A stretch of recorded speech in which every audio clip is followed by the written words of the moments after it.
go get my guitar. Let's smash some heads in. I am back. What's up, guys? Ankle Breaker J2 here, the man with the plan, man with the mind, Nodge of the YWC. And I've been gone for the past almost a month now. I've really been focusing on the NBA playoffs. My San Antonio Spurs made the Western Conference Finals.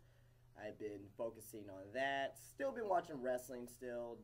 Don't get me wrong. It's just that I didn't have enough time to make videos because I was emotionally drained from our playoff series with the, well, not emotionally drained, but I was mostly drained from the Thunder series that happened this, we got eliminated this past week, Wednesday, I believe, that we got eliminated. So good season for the Spurs, but we'll be back next year, and hopefully, I don't know where we're gonna go from here, but hopefully we'll still have a respectable run next year. But we're not here to talk about that.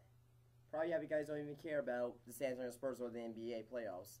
We're here to talk about last night's Slammiversary, live on pay-per-view. Now, I'm not going to give a full review on this. I'm going to go through some of the matches, some of the likes and dislikes about the show.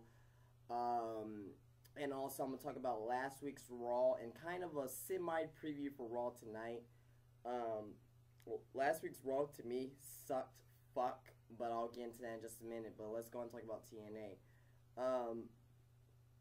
Slammiversary pay-per-view last night was pretty good. It was a pretty good show. If some of you guys are on the TNA, if you're just Ring of Honor marks or WWE marks or or PWG marks or wherever you are, I will say find your way to try to check out the show because it was a pretty good show last night. To give TNA a chance. You may like what they're doing right now. Destination X is next month as well, so they had their 10th anniversary show last night, and Destination X usually delivers in most cases. So I will say right now, give TNA a chance. The first match on the card started the show tremendously with Samoa Joe versus Austin Aries for the X Division title. Austin Aries is the longest running X Division champion of all time, and he proved that against Samoa Joe. Great match, great opener, one of the best openers this year, in my personal opinion. Then you had Hernandez versus Kid Cash. Hernandez won. Then you had Robbie E and Robbie T versus Gary Bischoff and Devon tag team match. Garrett Bischoff and Devon won. Then you had Mr. Anderson, Rob Van Dam, and Jeff Hardy in a three-way match for the #1 contendership for the TNA title. Impact Wrestling title. Whatever the fuck you want to call it. Is it TNA Wrestling title or Impact Wrestling title? Whatever. The Heavyweight Championship. Great match, great back and forth action. They did all their spots in here with the RVD monkey flips and rolling thunders, and Mr. Anderson does pick up the victory here. Jeff Hardy looked good in this match. He got stuff in. RVD looked good in his match. He got stuff in. Mr. Anderson looked good in his match. He got stuff in. A lot of people say that these three are kind of they're not as good as they once was. I disagree with that, especially with Mr. Anderson. I guess you could say I'm a Mr. Anderson mark. Jeff Hardy still has it. RVD, he's not as good as he once was, obviously in the old ECW, but he can still go in the ring. The way this match ends is RVD was gonna do a rolling thunder on Mr. Anderson. Mr. Anderson blocks it and nails him with the mic check for the win. So good sequence there. Then you had Crimson had basically he had a open challenge match to any wrestler in the back. James Storm makes his return here and ends Crimson's streak. I like Crimson. It's just that this whole undefeated streak, it wasn't needed. He's been undefeated for over a year in TNA. Now you can start Crimson off fresh now. Now Crimson's kind of vulnerable now though, so I don't know if they're gonna start making Crimson start jobbing out from now on. And it's like, oh, he was undefeated, now he's gonna be on a losing streak. So we'll have to see what they're gonna do from there. But James Storm makes his return, and yeah, you know, pretty much he just beats Crimson like in less than 10 seconds, pretty much. But after that, Dixie Carr comes out, and she gets a big pop. Thank you, Dixie chants, and you know, Mike Tenay said, without the Carr family, you know, TNA would be where it is today, which is very true. But yeah, basically, Dixie Carr comes out and she introduces the first inductee to the TNA's Hall of Fame. A lot of people were expecting Jeff Jarrett to be in the Hall of Fame, and I kind of was too, because, you know, it's Jeff Jarrett's company, but I don't think he wanted to be, I didn't think everybody wanted for that to be too predictable. So they announced Sting as the first inductee, which is a great inductee, because you gotta think about it this way. Without Sting in TNA to really legitimize that company then, I don't think TNA will be as big as it is today. Now I'm not saying Sting by itself, but just imagine TNA without Sting. Imagine, because a lot of fans really still love Sting, and I'm one of those fans. I still love Sting. You know, even though I do think he is way over his prime, but he can still go in the ring. You know, he's like 50-something years old. He can still go in the ring. But despite that fact, though, there's a lot of people that still love Sting, still like to see him perform in the ring. And I think Sting is a big cornerstone for TNA. Him, AJ Styles, you know, Christopher Daniels, of course, Jeff Jarrett, you know, Rhino, Raven, you know, Ken Shamrock. He was there for a short stint, but Ken Shamrock is important to TNA. You know, Ron Killings. All those guys are important to TNA. AMW. I could just go on and on. Triple X. Team Canada. I could just go on and on. But my point is, Sting, it's not just for his time in TNA. Really, if you really think about it, it's through his whole career. And he deserves it more than anybody else that's in TNA. Yes, it's the TNA Hall of Fame, but they really covered his whole career. Jeff Jarrett deserves it too, but Sting's been wrestling since like 86, 87. You know, in you know, Jim Crockett Promotions, Sting has been around that long. You know, when Sting was tag teaming with the Ultimate Warrior, the Dingo Warrior at the time. That's how long Sting has been around. When he was tag teaming with the Ultimate Warrior, you know, long before he got into WCW, and you know, before he got into TNA, and you know, but yeah, Sting deserves it. And after that, we have Miss Tessmarker versus Gail Kim for the Knockouts title. There's a lot of people some people that don't like Gail Kim. Here's the thing. I like Gail Kim, but I don't think she's like the best in the world. But there's some people out there that just hates Gail Kim. It's like, oh my gosh, she's an overrated bitch. Oh my god, she's overrated. Oh my gosh, she botches it. God, this is a word botch. I'm sick of the fucking word botch. Like, what? Like, why is everybody so hell bent on when a wrestler mess up? I mean, it's kind of like a person fumbling in football. It's kind of like getting an error in baseball. It's kind of like missing a slam dunk. They make mistakes in the ring. Like, come on. You know what I mean? It's kind of like for, like, and I'm getting off track here, I know. It's kind of like for Sin Cara. You know, like, you know, Sin Cara's style, you know, is not used, like, there's, like, some people that are not used to Sin Cara's style in the ring. That's why they fuck up half the time. And, yeah, you know, Sin Cara, that's a whole nother can of worms, fuck it. But Miss Tessmarker wins. It was an okay match. Then, I know I'm supposed to be going over these briefly, but this is the next match I really want to talk about, though. Joseph Park versus Bully Ray. A lot of people are really into this feud, and I myself is really into this feud with the Joseph Park versus Bully Ray feud. Very entertaining. They made this match seem like, going into the match, Joseph Park has never been in a fight before, quote unquote. So in the match, he really looked like he'd never been in a fight before. He was just swinging violently, missing punches. They did it very, very well. He did very well. At one point in the match, Joseph Park gets knocked to the outside, goes underneath the ring. Abyss comes out from the other side of the ring, chokeslams Bully Ray through the table because it was a hardcore match. and Joe Sparks comes back underneath the ring and pins Bully Ray. So, good match, very good match. Then, in my opinion, match of the night here, tag team title match of AJ Styles and Kurt Angle versus Kazarian and Christopher Daniels. And man, what a match this was. This reminds me of how TNA became it was. The high flying action, the spots, the just doing everything you can to win a match. That's what AJ Styles and that's what Kazarian, that's what Kurt Angle, that's what Daniels did. Very good entertaining match overall. Very very good match overall. This is, in my opinion, match of the night. And you got your new tag team champions of AJ Styles and Kurt Angle. And before this match, I forgot to mention, Christian comes out. Yes, Christian. Yeah, under WWE contract. And there's a small little, it's not a rant, but a small little hunch, small little thing that bothered me. The fans didn't go ape shit crazy.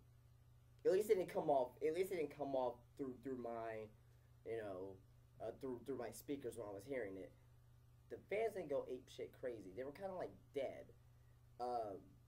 If Christian was there, and I know he's under a WWE contract, and I know he's the current Intercontinental Champion, and he's come back to TNA, knowing that WWE doesn't usually allow stuff like this, I would be ape shit crazy because, like, that he's part of the E, he's part of that machine, and WWE is so strict to letting their other wrestlers join up to other like events and stuff, and putting over the company or whatnot.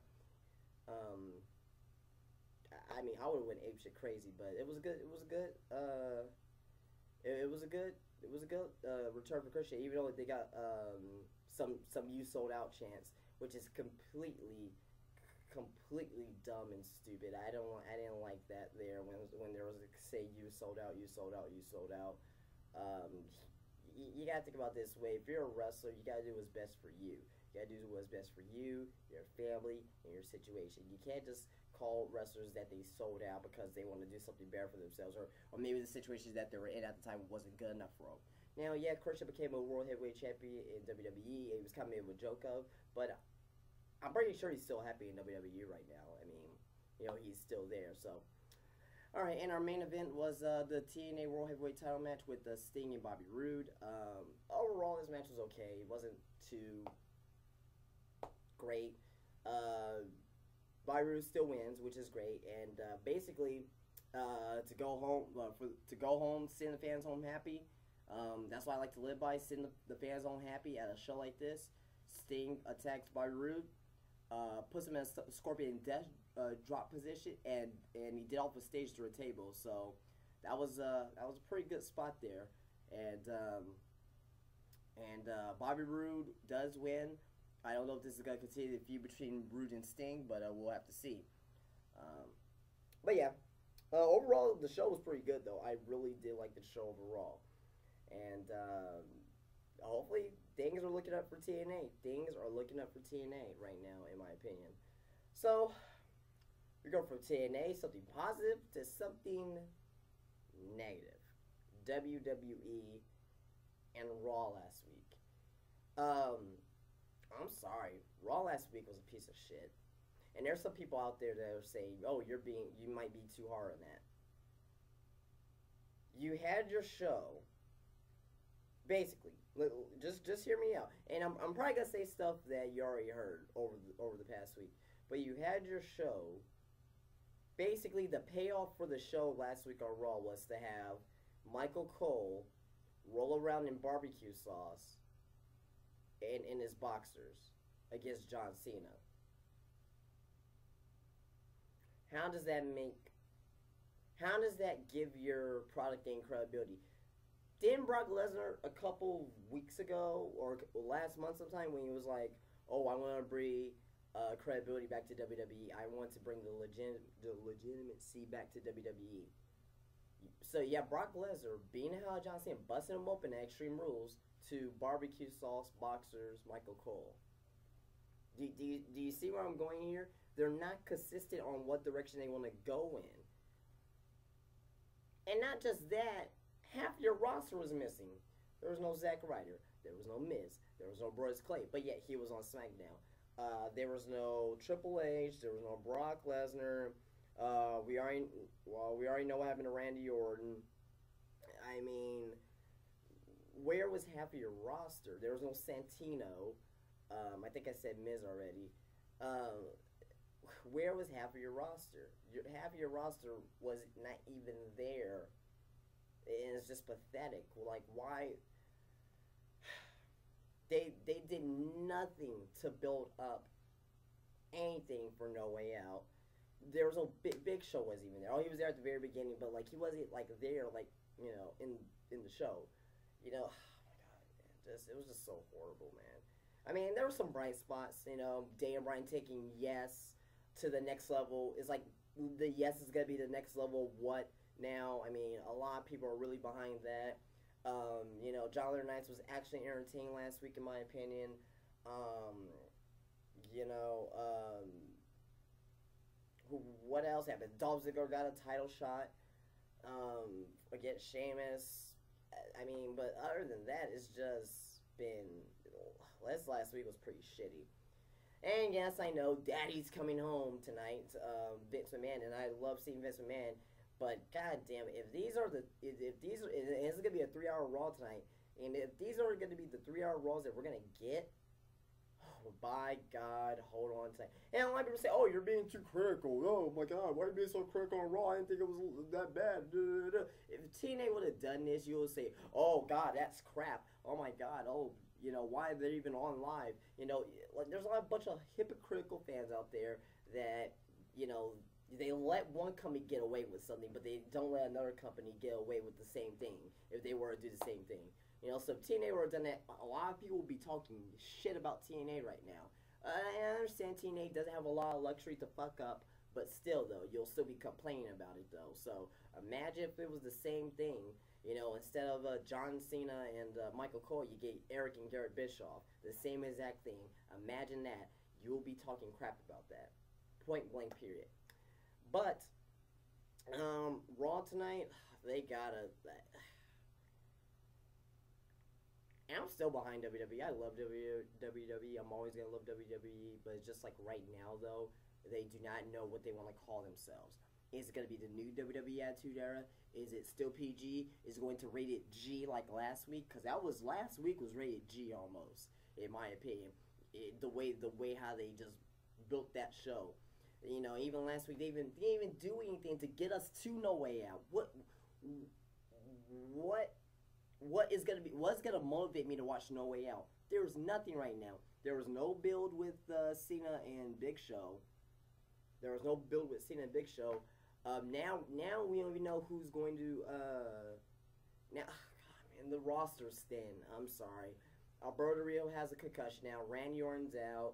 Their roster is very thin right now, and I said it and I said it again. Build stars. They have yet. They build stars, but they have not built to the level of main event. They need to put Miz on SmackDown. Put Miz on SmackDown. Put Ziggler on SmackDown. Put Ryder on SmackDown. I even say put Kofi Kingston on SmackDown. Get the tag team title belts off Kofi and R-Truth, even though I think they're a great team. Get them. Put Kofi Kingston on SmackDown again, and build those guys up into something main event quality like. Doesn't have to be in the main event picture all the time, but have them believable enough so they can go after the title. Right now, who is on SmackDown they can go after the title? Tell me who could go after the title. And don't say Damian Sandow and Antonio Cesaro. They just got there, even though I believe they will be main event material one day, but they cannot have the title shot now. God, man, I'm just saying. You know what? Put Tensai over there. That'll work for now. Put Lord Tensai over there, and I'll be fine with that. My guys, I'm gonna get out of here. Please rate. Please subscribe. Please drop a comment. Subscribe to my new channel. Not my new channel, but subscribe to my second channel right there. I don't know why I'm doing that, but it's up there somewhere. Alright. Alright, guys. I'll check you guys later.